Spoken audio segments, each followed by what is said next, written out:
Lluc, capítol 9, versets 28 al 36. Jesús va prendre amb ell Pere, Joan i Jaume i pujar a la muntanya a pregar.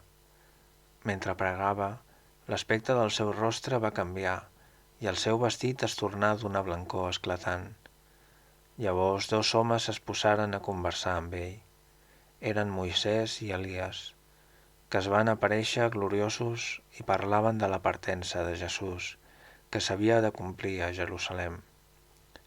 A Pere i els seus companys la son els vencia, però es van desvetllar i van veure la glòria de Jesús i els 2 homes que estaven al seu costat. Quan aquests ja se separaven de Jesús, Pere li digué: «Mestre, és bo que estiguem aquí dalt, i farem 3 cabanes, una per a tu, una per a Moisès i una altra per a Elies». No sabia què deia. Encara ell parlava així quan es formà un núvol que els anà cobrint. Ells s'esglaiaren en veure que entraven dins el núvol.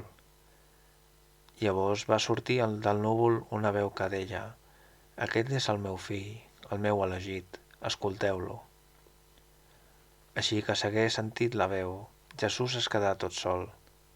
Ells guardaren silenci, i aquells dies no explicaren a ningú res del que havien vist.